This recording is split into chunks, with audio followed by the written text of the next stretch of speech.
আমার উম্মতের এই যে কবর দেখো, এই কবর কিন্তু আসল কবর না।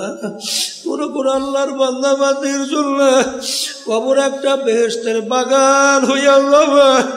আল্লাহ আপনি আমার জন্য, আমাদের সবার জন্য কবুল করে নিয়ে।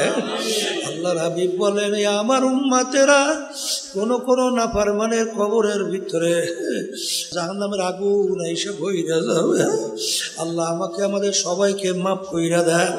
হে মুসলমান, হে ইমানদার, আমি বলি নাই, আল্লাহ রসুল বলছে, আমরা শুনাইতেছি, কে মানবেন কি জানি না, কিন্তু বাজান আল কবরু রাউযাতুম মিন রিয়াজিল জান্নাহ আও হুফরাতুম মিন হুফারিন নার। কারো কারো কবর জাহান্নামের আগুনের কুয়া হবে।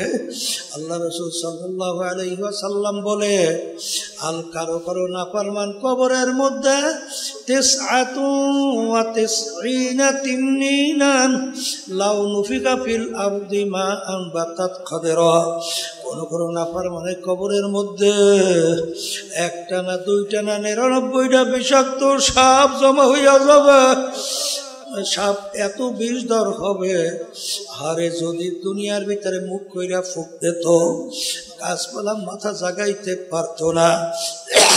কিয়ামত পর্যন্ত নাফরমানকে সাপ পেঁচাইয়া ঠুকরাইতে থাকবে।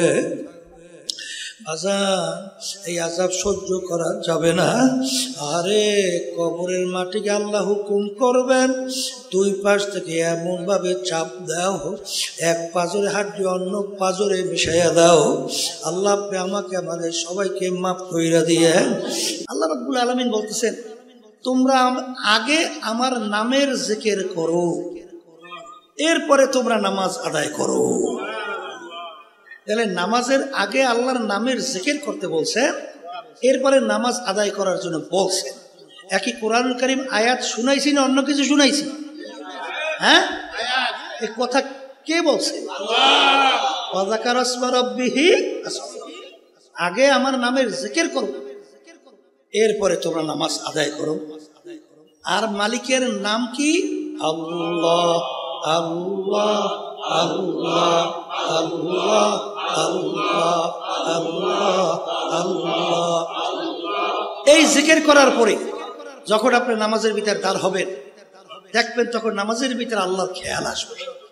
কথা ঠিক কিনা?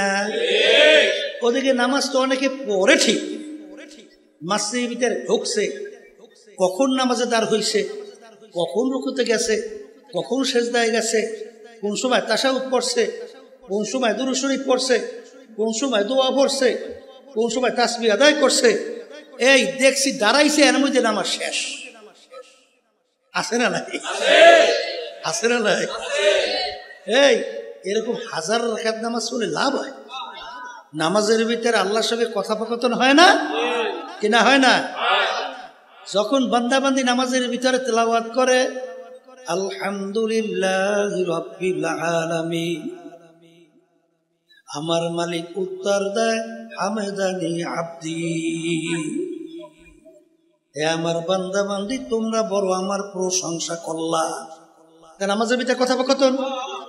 বান্দা বান্দি যখন তেলাওয়াত করে, আর রহমানির রহিম, আমার মালিক উত্তর দেয়, সাদাকানি আব্দি, এ বান্দা বান্দি, সত্যই তো বলছো, আমি তো আসলেই রহমানুর রহিম। কথা ঠিক কিনা? এই জন্য আলী রাদিয়াল্লাহু তাআলা আনহু বলছিলেন, যেই মালিককে আমি দেখি না তার ইবাদত করি না, আনতা আবুদাল্লাহা কাআন্নাকা তারাহু ফা ইল্লাম তাকুন তারাহু ফা ইন্নাহু ইয়ারাক। এমন ভাবে আমার মালিকের ইবাদত করো, গোয়াকে মনে হয় যেন তুমি আল্লাহকে দেখতেছো। ওই অবস্থা যদি ভিতরে তৈরি না হয়, অন্তত এতটুকু খেয়াল করো, যদিও নাকি আমার মালিককে আমি দেখি না, আমার মালিক তো আর অন্ধ না, আমার মালিক তো আমাকে দেখে। কেমন নামাজ তারা পড়তো! এক যুদ্ধের ময়দানে আলী রাদিয়াল্লাহু তাআলা আনহু তার পায়ের ভিতরে তীর ঢুকে গেছিল। এমন ব্যথা হাত কাছেও নেওয়া যায় না, জোরে ব্যথায় চিল্লাইয়ে ওঠে। আল্লাহ রাসূল সাল্লাল্লাহু আলাইহি ওয়াসাল্লাম বলেন, আলী যখন নামাজের ভিতরে দাঁড় হবে তখন তোমরা তীর খুইলা ফেলাইও। এগুলা কি বোঝার জিনিস না বুঝবার জিনিস না বুঝাবার জিনিস? একই বুঝাইয়া পারা যায় কোনো সম্ভব? তীর হাত কাছেও নেওয়া যায় না, ব্যথায় চিল্লায়। আল্লাহ রাসূল সাল্লাল্লাহু আলাইহি ওয়াসাল্লাম বলে, আলী যখন নামাজে দাঁড় হবে তখন তীর খুইলা ফেলাও। কি ব্যাপার? আলী রাদিয়াল্লাহু তাআলা নামাজে দাঁড় হইল, তীর ধইরা টানে। আলী রাদিয়াল্লাহু তাআলা কোনো খবর নাই, কোনো খবর নাই। কি নামাজ পড়ছি আর তুমি আর আমি কি নামাজ পড়ি? হ্যাঁ, এই নামাজকে ঠিক করার জন্য তো আল্লাহর জিকির বেশি করা লাগবে, কথা ঠিক না বেটি? আল্লাহর ভয় ভিতরে পয়দা করার জন্য আল্লাহর জিকির বেশি লাগবে, কথা কয় না? যখন বান্দা বান্দী জিকির করে সুবহানাল্লাহ, আলহামদুলিল্লাহ, আল্লাহু আকবার, কি করে কি করে না? লা ইলাহা ইল্লাল্লাহ, কি জিকির করে কি করে না? সুবহানাল্লাহর সময় কি খেয়াল করে? আমি আমার মালিককে ডাকি, আমার মালিক আমার দিকে তাকাইয়া তাকাইয়া আমার ডাকের জবাব দেয়। কি দেয়? জবাব দেয়। এরকম বারবার খেয়ালে জিকির করে, বারবার খেয়ালে জিকির করে, বারবার খেয়ালে জিকির করে। করতে করতে এক সময় যখন আল্লাহর বান্দা বান্দির সামনে কোনো গুনাহ হাজির হয়, যখন গুনাহ সামনে আইসা যায়, তখন তার ভিতরে খেয়াল আসে, দুনিয়ার কেউ দেখে না, আমার আল্লাহ তো আমাকে দেখে। এই খেয়াল ভিতরে পয়দা করার জন্যই তরিকা, এই খেয়াল ভিতরে তৈরি করার জন্যই আল্লাহর জিকির, এই খেয়াল ভিতরে তৈরি করার জন্যই যত তরিকার ঔষধ। পীর সাহেব হুজুরের কাছে ওই যে মুরিদ হইছে না, হ্যাঁ, সরল সোজা বুকাটাই হুজুর খুব মহব্বত করে। অন্যান্য মুরিদেরা বলে ব্যাপার কি, হুজুর বোকাটাকে এত কেন মহব্বত করে? হ্যাঁ, হুজুরের কানে যখন কথা গেল, হুজুর সব মুরিদদেরকে ডাকছে, ডাইকা জ্যান্ত মোরগ বা মুরগি হাতের ভিতরে দেশে ছুরি দিয়া হুকুম দেশে, হুজুর এমন জায়গায় মুরগি বা মোরগ জবাই করবে কেউ যেন না দেখে, কেউ যেন দেখে না, এরকম জায়গায় মুরগি মোরগ জবাই করিয়া। কেউ দৌড়াইছে পানির নিচে ডুব দিয়ে মুরগি জবাই করছে, কেউ দেখে নাই। কেউ ঘরের ভিতরে গোপনে মুরগি জবাই করছে, কেউ দেখে নাই। কেউ হয়তো বা পাহাড়ের গর্তে মুরগি জবাই করছে, কেউ দেখে নাই। যার যত গোপন জায়গা সব জায়গায় যে মুরগি বা মোরগ জবাই করছে, কেউ দেখে নাই। সবাই মুরগি মোরগ জবাই কইরা হাজির, আর বোকা মুড়ি জ্যান্ত মুড়ি মোরগ মুরগি নিয়ে হাজির। অন্যান্যরা বলতেছে, দেখো কেমন সরল সোজা, কেমন বোকা। হুজুর আমাদেরকে হুকুম করলো মোরগ বা মুরগি জবাই করার জন্যে, সবাই হুজুরের কথা মানল, কিন্তু বোকা তো হুজুরের কথা মানল না। তখন হুজুর ধমক দিয়ে বলে, বোকা সবাই আমার কথা মানল, তুমি আমার কথা কেন মানো নাই? তখন ওই বোকা মুড়ি থর থর কইরা কাঁপে, আর দুই চোখ দিয়া বাইয়া বাইয়া টপ টপ কইরা পানি পড়ে, আর বলে, হুজুর আপনি হুকুম করছেন এমন জায়গায় মুরগি জবাই করবে কেউ যেন না দেখে। হুজুর আপনার হুকুম পালন করার জন্য কথার কথা ঠিক মতো ঘুমাতে পারি নাই, ঠিক মতো খাইতেও পারি নাই, ঠিক মতো বিশ্রাম তো দূরের কথা। কিন্তু হুজুর আমি যত গোপন জানা মতে জায়গা গেলাম, গোপন জায়গায় তাকাইয়ে দেখি কেউ দেখে না, কিন্তু তাকাইয়া দেখি আমার মালিক, আমার মাশুক, আমার মাওলা আমার দিকে চাইয়া আছে। হুজুর আপনি শর্ত লাগাইছেন এমন জায়গায় মুরগি জবাই করবা, কেউ দেখে না। হুজুর আপনি তো শর্ত লাগাইছেন কেউ যেন না দেখে। আমি যেখানেই যাই সেদিকে দেখে আল্লাহ চাইয়া আছে, যেদিকে যাই সেদিকে দেখি আমার মালিক চাইয়া আছে। যেদার দেখতা হো মাই তু হি তু হ্যায়, তু হি তু হ্যায়, তু হি তু। যখন নাকি এই কথা মুরিদ বলল, তখন হুজুর বলতেছেন, হে মুরিদেরা বলছো আমি এই বোকা মুরিদটাকে এত কেন মহব্বত করি? আরে এই জন্যই তো মহব্বত করি। এ আল্লাহর বান্দারা, পর্দালে মা বোনেরা, সবসময় মনে রাখো, আসলে সবসময় খেয়াল রাখবা আমার মালিক আমাকে মহব্বত করে কিনা, আমার মালিক আমাকে ভালোবাসে কিনা, আমার মালিকের সম্পর্ক আমার সঙ্গে আছে কিনা, আমার মালিকের হুকুম অনুযায়ী আমি চলতে পারি কিনা। কে আমাকে ভালো বলে কে খারাপ বলে কোনো দরকার নাই। আমার মালিক যদি আমাকে ভালো বলে এইটাই আমার দরকার। এইটা সবসময় লক্ষ্য রেখে যদি চলতে পারো, আল্লাহর ফজলও করবে। দেখবা আল্লাহর ফজলের তরিকার নেয়ামত অল্প সময়ের ভিতরে আল্লাহ দান করবে। আর যদি তরিকাকে পুঁজি বানাও, আর আল্লাহ মাফ করো, যদি এই তরিকার ঔষধ পালন করার পরে বিভিন্ন দুনিয়া কোনো খেয়াল চাপাও, সবসময় মনে রাখো, মান কানা ইউরিদু হারসাদ দুনিয়া নুতিহি মিনহা। আল্লাহ রাব্বুল আলামিন বলেন, তোমরা যদি আমার কাছে দুনিয়া চাও আমি তোমাকে দুনিয়া দিয়া দেব। ওমা লাহু ফিল আখিরাতি মিন খালাক। যে কিয়ামতের ময়দানে আর তুমি আমার কাছে কিছু পাবা না। কিয়ামতের ময়দানে হাদিসের ভিতরে আসছে, আল্লাহ রাব্বুল আলামিন সর্বপ্রথম শহীদদেরকে প্রশ্ন করবেন, তুমি আমার কাছে কি নিয়ে আসছো? শহীদ বলবে, মালিক তোমার দ্বীনকে বুলন্দ করার জন্য জিহাদ করতে করতে শাহাদাতের দরজা নিয়ে আসছি। ইন্নাল্লাহা লা ইয়ানজুরু ইলা সুওয়ারিকুম ওয়া আ'মালিকুম ওয়ালাকিন ইয়ানজুরু ইলা নিয়াতিকুম ওয়া কুলুবিকুম আও কামা ক্বালা আলাইহিস সালাতু ওয়াস সালাম। আল্লাহ রাসূল সাল্লাল্লাহু আলাইহি ওয়াসাল্লাম বলেন, আমি শুধু বান্দা বান্দির বাহ্যিক আমলের দিকে তাকাইয়া থাকি না, আমি বান্দা বান্দির দিলের দিকে তাকাইয়া থাকি। ওর এই কাজটার উদ্দেশ্য কি? আরে তুমি যে উদ্দেশ্য যুদ্ধ করছো, তোমার অন্তর্জাত সম্পর্কে আমি জানি। তোমাকে মানুষ যোদ্ধা বলবে, তুমি যদি বিজয় লাভ করতে পারতা তাইলে তোমার তো বীর বলবে, খেতাব দেব, মুক্ত বক্সব। আহারে অথবা গনিমাতের মাল তুমি পাবা।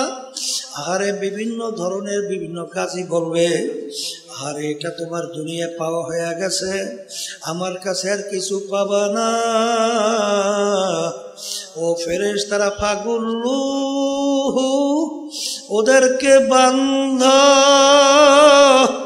মিন ওয়ারাইহিম জাহান্নাম। এরপরে ওদেরকে ফিকা ফিকা জাহান্নামের ভিতরে ফেলাও। আল্লাহ আমাকে আমাদের সবাইকে মাফ কইরা দেয়। এই জন্য বাজান সবসময় মালিকের কাছে দোয়া করা লাগবে। রব্বানা লা তুযিগ কুলুবানা বা'দা ইয হাদাইতানা ওয়া হাব লানা মিন লাদুনকা রাহমা রাহমা। আল্লাহ আল্লাহ মালিক, রব্বানা লা তুযিগ কুলুবানা বা'দা ইয হাদাইতানা ওয়া হাব লানা মিন লাদুনকা রাহমা। মালিক ইন্নাকা লা তুখলিফুল, রব্বানা লা তুখলিফ ইন্নাকা আনতাল ওয়াহ্হাব। মালিক তুমি আমাকে হেদায়েত নসিব করার পরে, দ্বীনের সহি বুঝ দান করার পরে, দয়া মায়া করে তুমি আমাকে গোমরাহ কইরো না। এই জন্য সবসময় মাওলার কাছে দোয়া করা লাগবে। আল্লাহর ওলিদের ইতিহাস পড়লে দেখবেন সবসময় মালিকের কাছে দোয়া করতো। তাআত তৌফিক তাআত হামজাতু ইয়ামানাত ওয়া ইজাবাত হামজাতু। এ আমার দয়ার মালিক, তুমি যদি আমার দয়ার নজরে রহমতের নজরে না তাকাও মালিক, আমার কোনো উপায় নাই। তুমি যদি টাইম দিয়ে তোমার কুদরতি কোলের ভিতরে জায়গা না দাও মালিক, আমার কোনো উপায় নাই।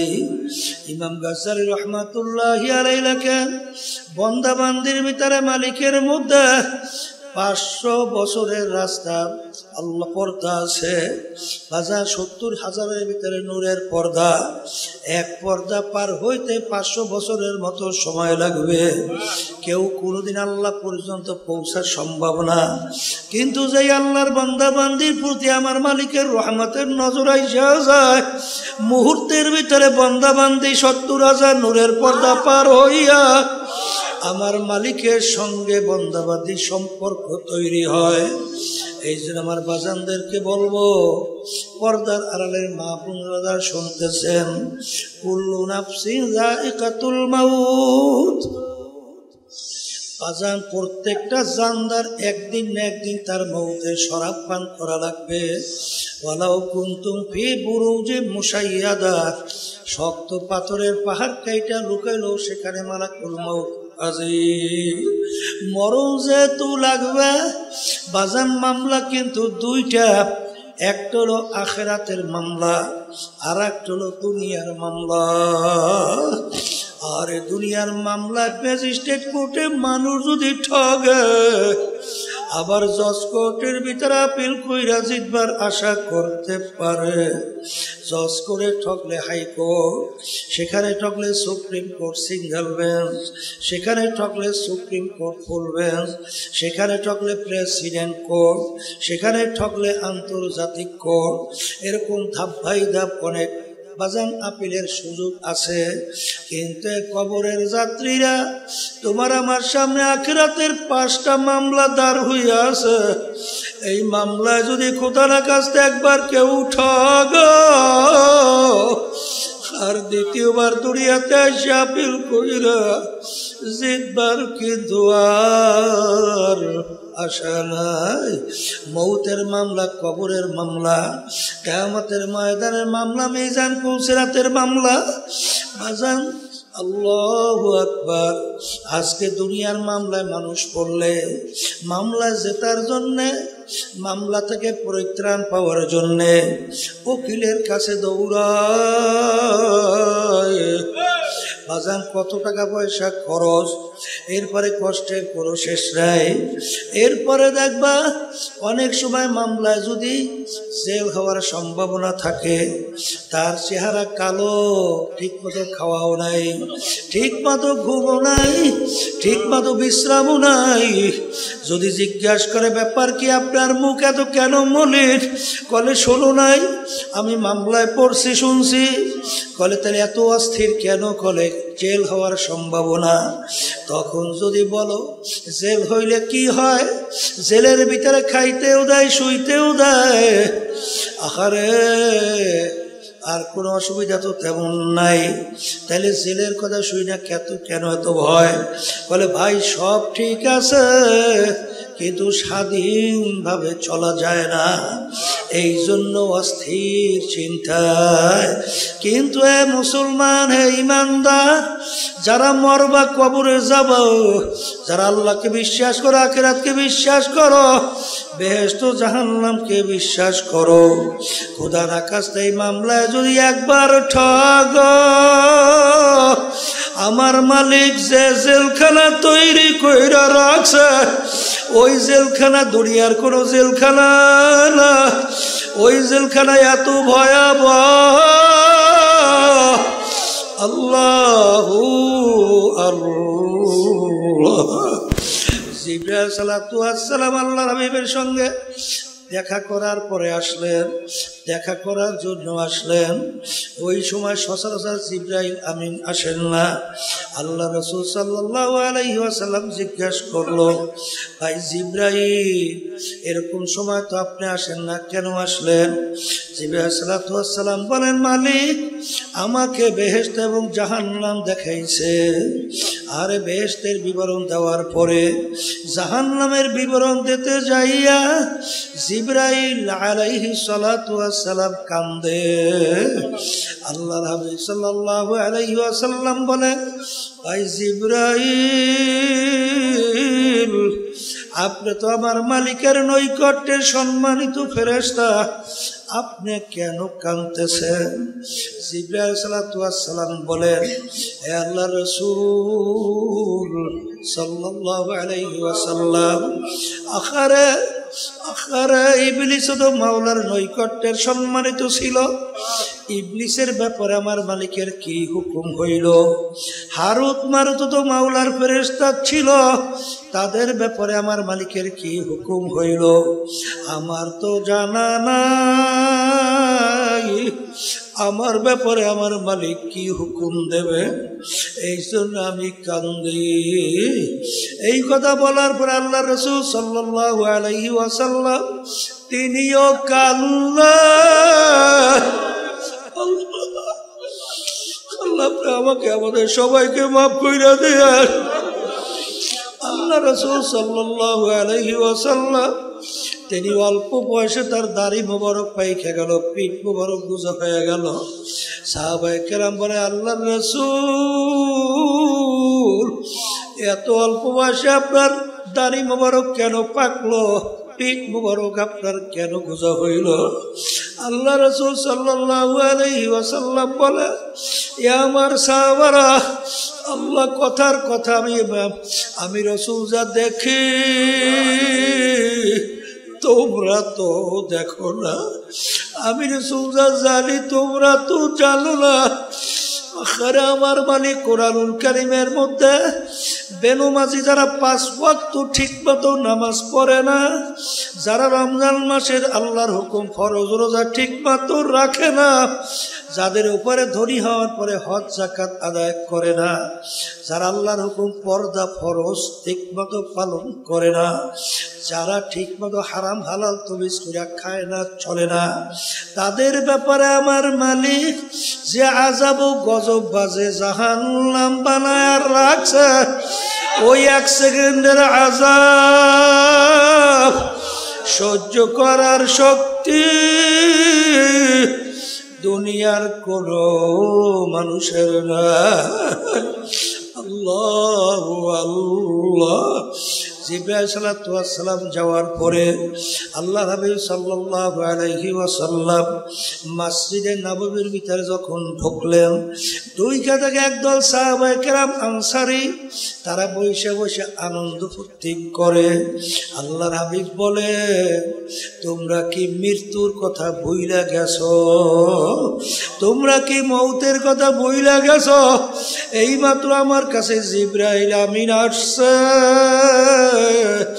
যে জাহান্নামের বিবরণ আমাকে শুনাইছে।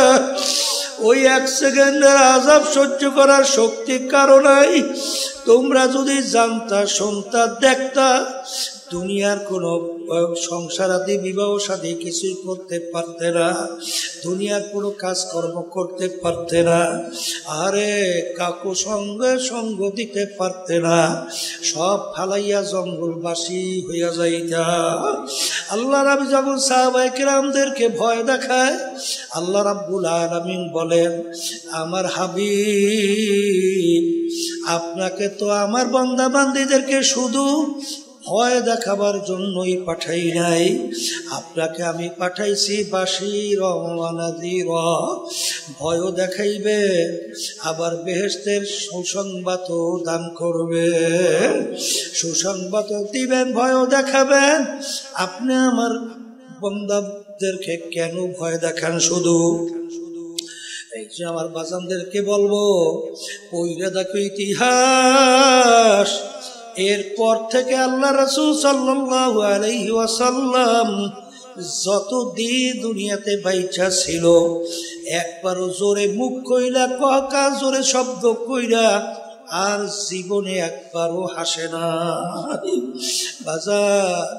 আসলে আল্লাহু আকবার, সাহাবায়ে কেরামদের ঈমান কেমন ছিল, তোমার আমার বিশ্বাসটা কেমন?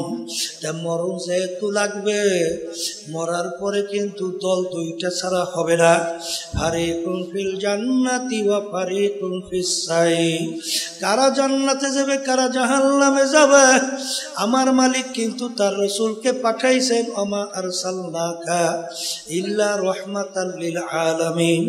দুনিয়াতে শান্তি, আখিরাতে মুক্তি।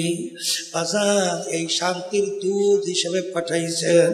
একটু পরীক্ষা কইরা দেখো, যারা দুনিয়ার মধ্যে আল্লাহ রাসূল সাল্লাল্লাহু আলাইহি ওয়াসাল্লামের নীতি আদর্শ অনুযায়ী ব্যবসা করো, সংসারাদি করো, রাজনীতি করো, অন্যান্য কাজকর্ম করো, দেখবা তার ভিতরে মালিক এমন শান্তি রাখছে। আরে দুনিয়াদার যারা আল্লাহর হুকুম নবীর তরিকা অনুযায়ী দুনিয়ার কার্যক্রম চালায় না, যত বড় সম্পদের মালিক হোক, ওদের অন্তরও কিন্তু ওই শান্তি আল্লাহ দেয় না।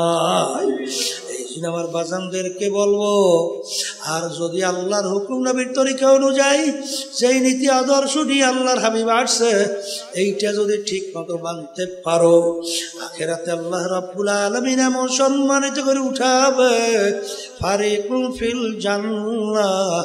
আল্লাহ রাব্বুল আলামিন তোমাকে আমাকে তার মেহমানখানা বেহেশতে জায়গা দান করবে। এই জন্য আমার ভাইদেরকে বলবো, এই যে তরিকা পর্দার এই মা বোনরা যারা শুনতেছেন, বাজান দুনিয়া সম্পর্কে মাঝে মাঝে মোরাকাবা করো। হে বড় লোক আমার বাবারা, হে ধনী আমার বাবারা, হে ক্ষমতা সম্পন্ন আমার বাবারা, হে বড় বড় শিক্ষিত আমার বাবারা, হে বিভিন্ন কায়দায় আমার মা বোনেরা, ভালো করে মনকে বুঝাও। তারপর দুনিয়ার থেকে বিদায় নিয়ে কবরে রওনা করো, কারণ দুনিয়ার জিন্দেগি একটাই, দ্বিতীয়বার আর ফেরত আসা যাইবে না। আমার দাদাজান রহমাতুল্লাহর কথা শুনছিলাম, একটি ওই সময় তাদেরকে বলতো কালেক্টর। দাদাজান ডাক দিয়ে বলে, কালেক্টর আপনারা কি মশারি টাঙ্গা? বলে হুজুর আমরা মশারি টাঙ্গাই। কেন? বলে হুজুর মশায় কামড়ায়। দাদাজান বলছিলেন, কালেক্টর তোমাদেরকে বিভিন্ন পাহারাদাররা বন্দুক নিয়ে পাহারা দেয়, আরে ওই বন্দুক কি মশায় ভয় পায় না? তখন কালেক্টর বলে, হুজুর বন্দুক মশায় ভয় পায় না। তখন দাদাজান বলছিল, কালেক্টর রে, আজকে দুনিয়ায় তোমার সাধারণ একটা মশা তোমার বন্দুককে ভয় পায় না, আর তুমি যদি আল্লাহর হুকুম না মাইনা রাসূলের তরিকা অনুযায়ী না চইলা, তুমি যদি নাফরমান হইয়া মাওলার কবরে যাও, ওই কবরে 99 সাপ তোমাকে ভয় করবে। এরকম কি গ্যারান্টি তোমার আছে? কালেক্টর সোজা হইয়া তারপর মাওলার কবরে রওনা করো। এই জন্য আমার বাজানদেরকে বলবো, আল্লাহর হাবিব সাল্লাল্লাহু আলাইহি ওয়াসাল্লাম বলে, আল কবরু রাওযাতুম মিন রিয়াজিল জান্নাহ আও হুফরাতুম মিন হুফারিন নার। আমার উম্মতের এই যে কবর দেখো, এই কবর কিন্তু আসল কবর না। পুরো আল্লাহর বান্দা বান্দির জন্য কবর একটা বেহেশতের বাগান হইয়া যাবে। আল্লাহ আপনি আমার জন্য, আমাদের সবার জন্য কবুল করে নিয়ে। আল্লাহর হাবিব বলেন, আমার উম্মতেরা কোন নাফরমানের কবরের ভিতরে আল্লাহ জাহান্নামের আগুনের টুকরা, জাহান্নামের আগুন এসে বইরা যাবে। আল্লাহ আমাকে আমাদের সবাইকে মাফ কইরা দেয়। হে মুসলমান, হে ইমানদার, আমি বলি নাই, আল্লাহ রসুল বলছে, আমরা শুনাইতেছি, কে মানবেন কি জানি না, কিন্তু বাজান আল কবরু রাওযাতুম মিন রিয়াজিল জান্নাহ আও হুফরাতুম মিন হুফারিন নার, কারো কারো কবর জাহান্নামের আগুনের কুয়া হবে। আল্লাহ রাসূল সাল্লাল্লাহু আলাইহি ওয়াসাল্লাম বলে, আল কারো কারো নাফরমান কবরের মধ্যে 99 তিন্নিনান লাউ নুফিকা ফিল আরদি মা আনবাতাত খাদরা। কোন কোন নাফরমানের কবরের মধ্যে একটা না দুইটা না 99টা বিষাক্ত সাপ জমা হইয়া যাবে। সাপ এত বিষধর হবে, আরে যদি দুনিয়ার ভিতরে মুখ কইরা ফুক দিত গাছপালা মাথা জাগাইতে পারত না। কিয়ামত পর্যন্ত নাফরমানকে সাপ পেঁচাইয়া পেঁচাইয়া ঠোকরাইতে থাকবে। আজাব, এই আজাব সহ্য করা যাবে না। আরে কবরের মাটিকে আল্লাহ হুকুম করবেন, দুই পাশ থেকে এমন ভাবে চাপ দাও, এক পাজরে হাড্ডি অন্য পাজরে মিশাইয়া দাও। আল্লাহ আমাকে আমাদের সবাইকে মাফ কইরা দিয়ে